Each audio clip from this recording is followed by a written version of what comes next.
Hello दोस्तों, the book टूक channel पर आपका स्वागत है। आज हम बात करेंगे रिचर्ड हैरिस की book the art of risk, what we can learn from the world's leading risk takers के बारे में। आकाश एक छोटे शहर का आम इंसान था।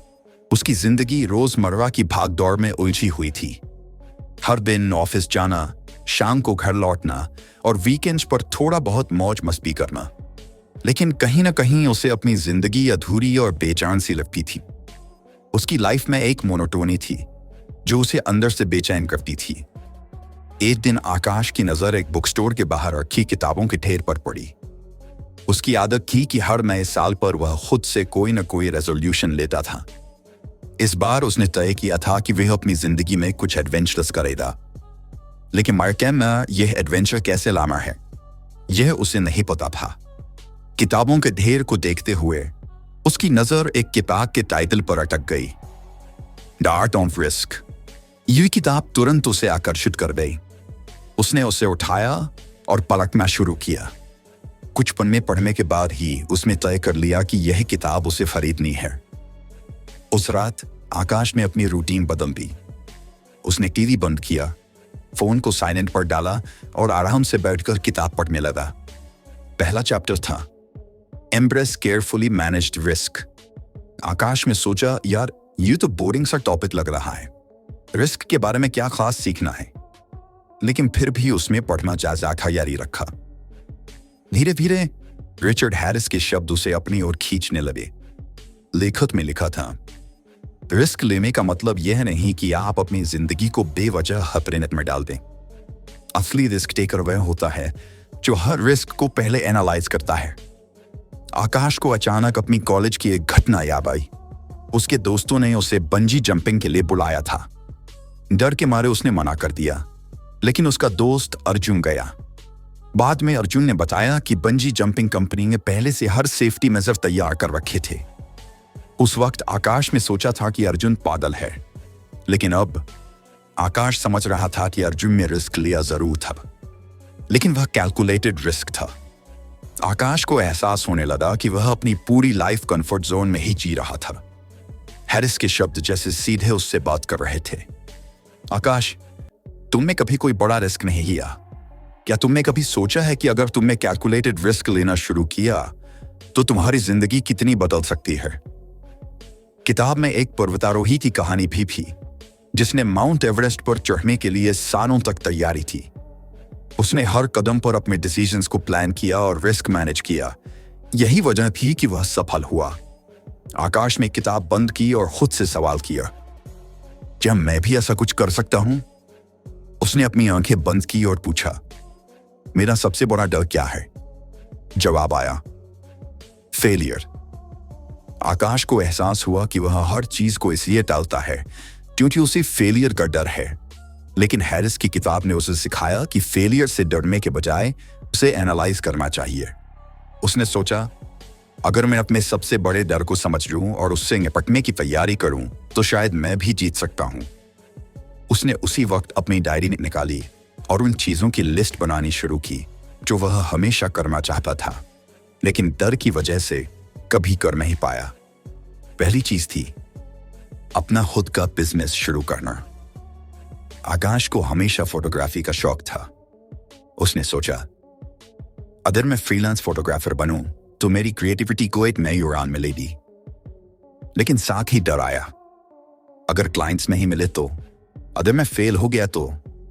लेकिन इस बार उसने कुछ अलग किया। उसने अपनी लिस्ट के नीचे लिखा, That's the worst that could happen। उसने अपने डर लिखे। 1, क्लाइंट्स नहीं मिलेंगे। 2, फाइनेंशियली स्ट्रगल करना पड़ेगा। 3, लोग मजाक उड़ाएंगे। फिर उसने हर डर को एड्रेस किया। अगर क्लाइंट्स नहीं मिलेंगे तो वह दोस्तों और परिवार के लिए फ्री शूट्स करेगा। अगर फाइनेंशियल स्ट्रगल हुआ तो वह पार्ट टाइम जॉब कर लेगा। अगर लोग मजाक उड़ाएंगे तो वह खुद से कहेगा, मेरी जिंदगी मेरे लिए है, उनके लिए नहीं। अब जो बातें सिर्फ उसकी सोच में थीं, वे पहली बार एक्शन में बदलने लगी। अगले दिन उसने अपनी सेविंग्स से एक अच्छा कैमरा खरीदा। डर अब भी था, लेकिन हैरिस के शब्द उसे मोटिवेट कर रहे थे। आकाश ने तय कर लिया था रिस्क और एडवेंचर से भर देगा।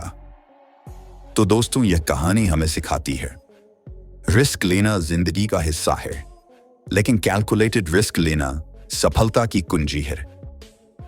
क्या आप अपनी लाइफ में वो एक रिस्क लेने को तैयार हैं जो आपकी जिंदगी को बदल दे? अब आप पर है। पहला कदम कब उठाना है? Confidence comes from preparation. Akash ने अपने छोटे से शहर के गार्डन में जाकर प्रैक्टिस शुरू की। उसमें नेचर के शॉट्स लिए, बच्चों की कैंडिड फोटो खींची और धीरे धीरे उसे महसूस हुआ कि फोटोग्राफी ही उसकी असली कॉलिंग है। कुछ हफ्तों बाद उसके पहाड़ों के एक दोस्त की शादी थी। अचानक दोस्त ने कहा, आकाश, हमारे शादी के फोटोग्राफर ने लास्ट मिनट पर मना कर दिया। क्या तुम हमारी कुछ तस्वीरें ले सकते हो? आकाश के मन में एक पल के लिए छिछाकारी। उसने सोचा, मना कर दूं? लेकिन तभी उसे हैरिस की किताब का पहला लेसन याद आया, रिस्क को केयरफुली मैनेज करें। उसने खुद से कहा, तैयारी तो मैंने की है, वर्स्ट केस क्या हो सकता है? अगर फोटो अच्छी नहीं आई तो लोग चिल्लाएंगे, लेकिन कम से कम सीखने का मौका तो मिलेगा। उसने हिम्मत जुटाई और हाँ कह दिया। शादी में उसने दिल से फोटोग्राफी की। जब तस्वीरें एडिट करके दोस्त को भेजी तो दोस्त का जवाब उम्मीद से बढ़कर था। दोस्त ने कहा, आकाश, ये तो कमाल की है, तुमने तो प्रोफेशनल्स को भी पीछे छोड़ दिया। उस दिन आकाश ने जाना कि रिस्क लेना अपनी लाइफ को खतरे में डालना नहीं होता। इसका मतलब होता है अपने डर को फेस करना और तैयारी के साथ उसे हराना। कहानी यहीं खत्म नहीं होती, ये तो बस शुरुआत थी। आकाश के मन में अब कई नए सवाल और सपने थे। किताब उसके लिए महज एक किताब नहीं रही, बल्कि एक साथी बन गई जो हर कदम पर उसे गाइड कर रही थी। पहली लेसन से मिले आत्मविश्वास में उसकी लाइफ में नई ऊर्जा भरती थी। अब वह हर दिन उस किताब का नया पन्ना पलटने के लिए उत्साहित रहता था। एक शाम खाना खाने के बाद उसने किताब खोली। उसकी नजर दूसरे लेसन पर पड़ी, द इंपॉर्टेंस ऑफ रेसिलियंस। आकाश में सोचा, रेसिलियंस की मुझे क्या जरूरत है? लेकिन जैसे जैसे उसने पढ़ना शुरू किया, उसकी सोच बदलने लगी। किताब में लिखा था, रेसिलियंस सिर्फ मुश्किल समय में नहीं, बल्कि रोजमर्रा की जिंदगी में भी काम आता है। कॉलेज के दिनों की एक घटना उसके दिमाग में ताजा हो गई। उसमें एक डिबेट कंपटीशन में हिस्सा लिया था। उसे अपनी बात पर पूरा भरोसा था, लेकिन जैसे ही वह स्टेज पर पहुंचा, उसके पैर कांपने लगे, उसकी आवाज लड़खड़ाने लगी और वह अपनी पूरी स्पीच भूल गया। तब से उसने पब्लिक स्पीकिंग से तौबा कर ली थी। लेकिन इस बार आकाश ने सोचा, अगर मैं उस सफलता से सीख लूं तो शायद मैं बेहतर बन सकता हूं। अगले दिन ऑफिस में मीटिंग थी। जब बॉस ने पूछा, कौन अपनी टीम का अपडेट देगा, आकाश ने धीरे से हाथ उठा दिया। सभी उसे देखकर चौंक गए। आकाश खुद भी नर्वस था, लेकिन उसने मन ही मन कहा, डर को फेस करो, अगर आज फेल हुआ तो अगली बार बेहतर करूंगा। उसने धीरे धीरे बोलना शुरू किया। उसकी आवाज भले ही धीमी थी, लेकिन आत्मविश्वास धीरे धीरे बढ़ने लगा। जब उसने खत्म किया तो बॉस ने मुस्कुराते हुए कहा, good job Akash, that was clear and precise. उस दिन आकाश को एहसास हुआ कि असफलता का डर हमारी कल्पना में ज्यादा बड़ा होता है। असलियत में जब हम उसका सामना करते हैं तो वह उतना मुश्किल नहीं लगता। हैरिस की किताब में एक पर्वतारोही की कहानी थी। उसने कई बार ऊंचाइयों पर चढ़ने की कोशिश की, लेकिन हर बार असफल हुआ। हर असफलता के बाद वह और मजबूत बनकर खड़ा हुआ। आखिरकार उसने अपनी मंजिल हासिल की। आकाश ने यह एनालॉजी दिल से समझी। उसने खुद को छोटे छोटे चैलेंज देना शुरू किया। एक दिन उसके दोस्त अर्जुन ने उसे ट्रैकिंग के लिए बुलाया। आकाश को ऊंचाइयों से डर लगता था। उसने मना करना चाहा, लेकिन उसे हैरिस की बात याद आई, कंफर्ट जोन हमें कमजोर बनाता है, बाहर निकलो और अपनी ताकत को पहचानो। आकाश ने ट्रैकिंग का फैसला किया। रास्ता आसान नहीं था, कहीं खड़ी चढ़ाई थी तो कहीं संकरा रास्ता। एक जगह आकर उसका डर बढ़ गया। उसके पैर कांप रहे थे। अर्जुन ने कहा, अगर गिरने का डर है तो बस अगले कदम पर फोकस करो। पूरी आकाश में धीरे धीरे चढ़ना शुरू किया। हर कदम के साथ उसका डर कम होता गया।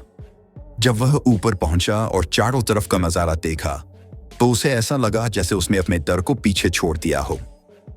आकाश की यह कहानी हमें सिखाती है कि तैयारी और आत्मविश्वास के साथ हम किसी भी डर का सामना कर सकते हैं। डर को फेस करो, उसे कंकर करो, यही असली सफलता है। आकाश की कहानी आत्मविश्वास, दृढ़ता और साहस का सफर। ट्रैक से वापस आते वक्त आकाश को महसूस हुआ कि रेसिलियंस का मतलब सिर्फ फिजिकल स्ट्रेंथ नहीं बल्कि मेंटल स्ट्रेंथ भी है। अगर उसने बीच रास्ते में हार मान ली होती तो वह कभी उस खूबसूरत नज़ारे को नहीं देख पाता। अब आकाश की सोच पूरी तरह बदल चुकी थी। वह हर छोटी या बड़ी चुनौती को एक अपॉर्चुनिटी की तरह देखने लगा। उसने अपनी फोटोग्राफी को और भी गंभीरता से लेना शुरू कर दिया। कुछ लोग उसके काम की तारीफ करते थे तो कुछ आलोचना भी करते थे। पहले वह आलोचनाओं से परेशान हो जाता था, लेकिन अब वह इसे एक सीखने का मौका मानने लगा। कुछ महीनों बाद एक बड़े फोटोग्राफी कंपटीशन की घोषणा हुई। आकाश को लगा यह मेरे लिए एक बेहतरीन मौका हो सकता है।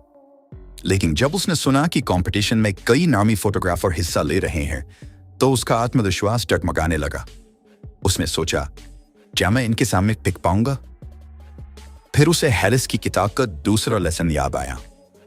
सबसे बुरा क्या हो सकता है? मेरा नाम लिस्ट में नहीं आएगा, लेकिन मैं जो सीखूंगा वह मुझे और आगे बढ़ाएगा। आकाश ने अपनी सबसे बेहतरीन फोटो कंपटीशन के लिए भेजी। जब रिजल्ट आया तो उसका नाम विनर्स की लिस्ट में नहीं था। उसे थोड़ी निराशा जरूर हुई, लेकिन उसने हार मानने के बजाय जजों से फीडबैक मांगा। जब फीडबैक मिला तो उसने देखा कि उसकी फोटो में लाइटिंग और कंपोजिशन में सुधार की जरूरत थी। उसने उसी दिन से उन चीजों पर काम करना शुरू कर दिया। वह हर दिन प्रैक्टिस करता। उसने छोटे छोटे लोकल इवेंट्स की फोटोग्राफी शुरू की और हर बार बेहतर होने की कोशिश की। हैरिस की किताब का यह लेसन अब उसकी जिंदगी का हिस्सा बन चुका था। उसने महसूस किया कि रेसिलियंस सिर्फ बड़ी असफलताओं के लिए नहीं बल्कि हर रोज की छोटी छोटी चुनौतियों के लिए भी जरूरी है। अब आकाश हर दिन खुद का एक बेहतर वर्जन बनने की कोशिश कर रहा था, लेकिन किताब के बाकी लेसन्स भी उसे कुछ नया सिखाने वाले थे। आकाश की जिंदगी में जैसे एक नया अध्याय खुल चुका था। हर दिन वह खुद को कुछ और एक्सप्लोर करता। हर बार जब उसे किसी मुश्किल का सामना करना होता तो वह किताब का कोई न कोई लेसन याद करता और उससे सीखने की कोशिश करता। अब वह किताब उसके लिए सिर्फ एक गाइड नहीं बल्कि एक दोस्त बन चुकी थी। एक बारिश भरी शाम, ऑफिस से लौटते वक्त बारिश हो रही थी। आकाश ने सोचा, आज मैं किताब का तीसरा लेसन पढ़ूंगा। घर पहुंचकर उसने गर्म चाय बनाई और अपने पसंदीदा कोने में बैठ गया। उसने किताब के तीसरे लेसन को पढ़ना शुरू किया, understanding the line between recklessness and courage.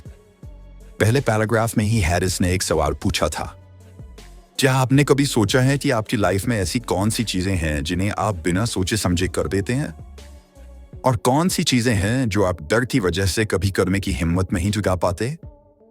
आकाश को यह सवाल बहुत दिलचस्प लगा।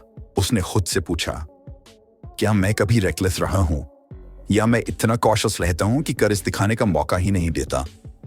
हैरिस ने लिखा था, करेज और रेकलेसनेस के बीच बहुत बारीक रेखा होती है। कई बार हम दूसरों के एक्शंस को रेकलेस मान लेते हैं, जबकि उनके लिए वह कैलकुलेटेड रिस्क होते हैं। यह सब इंसान के माइंडसेट और प्रिपरेशन पर निर्भर करता है।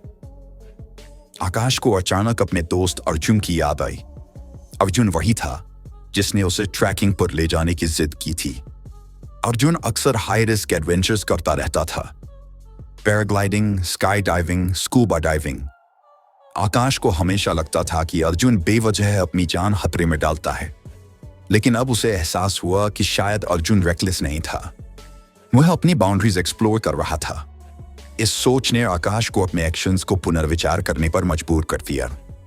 उसने सोचा, मैं अपने डर को कवर अप करने के लिए दूसरों के करेज को रेकलेस मानता हूं, लेकिन सच यह है कि मैं खुद कभी अपनी लिमिट्स को पुश करने की कोशिश ही नहीं करता। अगले कुछ दिन आकाश ने इंट्रोस्पेक्शन में बिताए। उसने अपनी डायरी में 2 कॉलम बनाए। पहले कॉलम का नाम रखा करेज और दूसरे का नाम डर। अब वह हर दिन अपनी लिमिट्स को पुश करने और नए नए चैलेंजेस लेने के लिए तैयार था। आकाश ने अपनी जिंदगी में एक नई शुरुआत की थी। उसने सीखा कि डर सिर्फ एक मानसिक बाधा है जिसे प्लानिंग और प्रिपरेशन के साथ हराया जा सकता है। अब वह हर दिन हर पल खुद को बेहतर बनाने के सफर पर था। यह कहानी यहीं खत्म नहीं होती, यह तो बस शुरुआत है। हर बार जब आकाश अपनी लिमिट्स को पुश करता है तो वह खुद के और करीब आता है। आकाश ने खुद को एक बार फिर सोचते हुए पाया कि उसकी जिंदगी के फैसले डर और बिना सोचे समझे लिए गए निर्णयों के इर्द गिर्द घूमते रहे हैं। वह न तो कोई कैलकुलेटेड रिस्क ले रहा था और न ही अपने जीवन को नए तरीके से एक्सप्लोर कर रहा था। हैरिस की किताब में एक स्टंट पायलट की कहानी थी। वह पायलट हर दिन ऐसे खतरनाक स्टंट करता था जो किसी को भी रेकलेस लग सकते थे, लेकिन हर स्टंट से पहले वह अपनी सुरक्षा का पूरा ध्यान रखता था और इमरजेंसी लैंडिंग के लिए प्लान तैयार रखता था। यह सुनकर आकाश को समझ आया कि करेज और रेकलेसनेस के बीच फर्क केवल माइंडसेट और तैयारी का होता है। इस बात में आकाश को सोचने पर मजबूर कर दिया। उसने खुद से पूछा, क्या मैं अपने डर को छुपाने के लिए दूसरों के साहस को रेकलेसनेस मानता हूं? कुछ ही दिनों बाद आकाश को ऑफिस में एक बड़ा प्रोजेक्ट लीड करने का मौका मिला। यह एक बड़ा रिस्क था। अगर प्रोजेक्ट फेल हो जाता तो पूरी टीम को इसका खामियाजा भुगतना पड़ता। पहले तो आकाश पीछे हटने को तैयार था, लेकिन फिर उसने अपने डर को परखा। इसने खुद से कहा, यह डर मुझे रोक रहा है, लेकिन क्या यह सच में रेकलेस होगा या फिर यह एक कैलकुलेटेड रिस्क हो सकता है? इस बार उसने आगे बढ़ने का फैसला किया। उसने अपनी टीम के साथ मिलकर हर छोटे बड़े खतरे की प्लानिंग की। शुरुआत में कई मुश्किलें आईं, लेकिन आकाश ने हर फीडबैक को सकारात्मक रूप से लिया। आखिरकार प्रोजेक्ट सफल रहा और कंपनी को अच्छा मुनाफा हुआ। उसने सीखा कि करेज का मतलब केवल जोखिम लेना नहीं है। इसका अर्थ है अपने डर को समझना, अपनी ताकत पहचानना और सही तरीके से निर्णय लेना। कुछ समय बाद अर्जुन ने उसे फिर से स्काई डाइविंग के लिए आमंत्रित किया। ऊंचाई का डर अभी भी आकाश के दिल में था, लेकिन इस बार वह पीछे हटने वाला नहीं था। उसने अर्जुन से पूछा, तुम्हें डर नहीं लगता? अर्जुन मुस्कुराकर बोला, डर लगता है, लेकिन मैं अपनी तैयारी चेक करता हूं। अगर मैंने सब सही किया है तो डरने की जरूरत नहीं। आकाश ने खुद को तैयार किया। उसने कंपनी के सेफ्टी रिकॉर्ड्स चेक किए, प्रशिक्षकों से बात की और पूरी जानकारी जुटाई। प्लेन से कूदने का पल आया तो उसका दिल तेजी से धड़क रहा था, लेकिन जैसे ही उसने खुद को हवा में महसूस किया, डर गायब हो गया। वह पल उसकी जिंदगी का सबसे शानदार अनुभव था। नीचे उतरने के बाद आकाश ने महसूस किया कि उसने अपने कंफर्ट जोन को पीछे छोड़ दिया है। उसने सीखा कि करेज और रेकलेसनेस का फर्क सिर्फ माइंडसेट में है। अगर तैयारी सही हो तो हर चुनौती एक एडवेंचर बन जाती है। अब किताब का अगला अध्याय, लर्निंग फ्रॉम फेल्योर, उसकी जिंदगी में एक नया सबक लेकर आया। इसमें लिखा था, फेलियर असफलता नहीं बल्कि सफलता की ओर पहला कदम है। अगर आप फेल नहीं हो रहे हैं तो शायद आप खुद को चुनौती नहीं दे रहे हैं। आकाश में अपनी पिछली असफलताओं को याद किया। उसने अपनी डायरी में लिखा, 8 डिबेट प्रतियोगिता में हार सीखा, तैयारी और आत्मविश्वास में कमी। 2 फोटोग्राफी प्रतियोगिता में हार सीखा, लाइटिंग और कंपोजिशन को बेहतर बनाना। अब आकाश ने ठान लिया कि वह हर असफलता को एक सीखने का अवसर मानेगा। कुछ ही समय बाद एक फोटोग्राफी प्रदर्शनी में किसी ने उसकी तस्वीर की आलोचना की। पहले तो उसे बुरा लगा, लेकिन फिर उसने उस आलोचना को स्वीकार किया। उसने अगले सप्ताह केवल कंपोजिशन पर काम किया और धीरे धीरे उसकी तस्वीरें और बेहतर होती गईं। एक दिन अर्जुन ने उसे 100 किलोमीटर की साइकिलिंग मैराथन में हिस्सा लेने के लिए कहा। आकाश डरा हुआ था, लेकिन उसने सोचा, अगर मैं फेल हो गया तो क्या? कम से कम मुझे अपनी सीमाओं का पता तो चलेगा। मार्ग कठिन था। 75 किलोमीटर के बाद उसके घुटने जवाब देने लगे, लेकिन वह गर्व महसूस कर रहा था। उसने अर्जुन से कहा, मैंने भले ही फिनिश लाइन पार नहीं की, लेकिन मैंने अपनी ताकत को पहचान लिया। अगली बार मैं जरूर पूरा करूंगा। हैरिस की किताब के सबक अब आकाश के जीवन का हिस्सा बन चुके थे। उसने सीखा कि असफलता कोई हार नहीं है, यह हमें बेहतर बनने का मौका देती है। अब वह अगले अध्याय की ओर बढ़ा। The value of community and shared experience. इसमें लिखा था, कोई भी अकेले सफल नहीं होता। हर साहसी व्यक्ति के पीछे एक मजबूत समुदाय होता है। आकाश ने सोचा, क्या मेरी जिंदगी में ऐसे लोग हैं जो मुझे ऊपर उठाते हैं और जिनसे मैं सीख सकता हूं?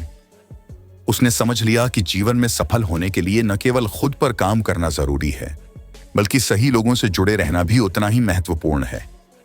यह कहानी आकाश के जीवन की नहीं, बल्कि उन सबकी है जो अपने डर और असफलताओं से ऊपर उठकर खुद को बेहतर बनाना चाहते हैं। कहानी कम्युनिटी की ताकत और साझा अनुभव। अभिषेक एक रॉक क्लाइंबर था जो हमेशा अकेले क्लाइंबिंग करता था, लेकिन एक दिन उसने देखा कि उसकी एक साथी क्लाइंबर जो कम अनुभवी थी, उसे देखकर बेहतर बन रही थी। उन्होंने मिलकर क्लाइंबिंग की और एक दूसरे से सीखते हुए एक ऊंची चोटी पर चढ़ने में कामयाबी हासिल की। यह कहानी अभिषेक के दिल को छू गई। उसने महसूस किया कि वह हमेशा अपने चैलेंज अकेले ही फेस करने की कोशिश करता है, चाहे ऑफिस की समस्या हो, फोटोग्राफी का प्रोजेक्ट हो या जिंदगी का कोई और पहलू। लेकिन अब उसे समझ आया कि शायद वह दूसरों से मदद मांगने में झिझकता है। उस दिन अभिषेक ने फैसला किया कि अब वह अपने आसपास के लोगों से जुड़ने की कोशिश करेगा। उसने अपने फोटोग्राफी ग्रुप में ज्यादा सक्रिय होकर हिस्सा लेना शुरू किया। वहां उसने नए लोगों से मुलाकात की जिनके पास अलग अलग पर्सपेक्टिव और तकनीकें थीं। एक दिन ग्रुप ने एक आउटडोर फोटोग्राफी ट्रिप प्लान की।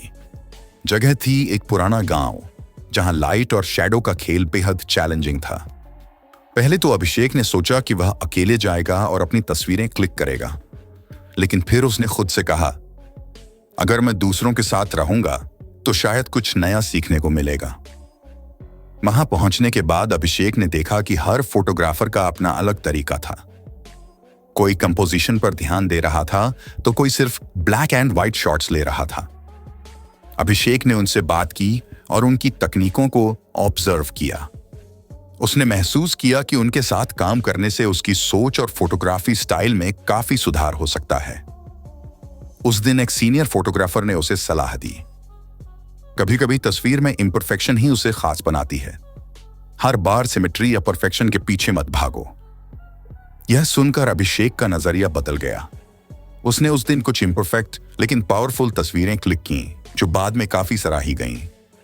हैरिस ने किताब में लिखा था, A community isn't just a safety net, it's a source of inspiration and growth.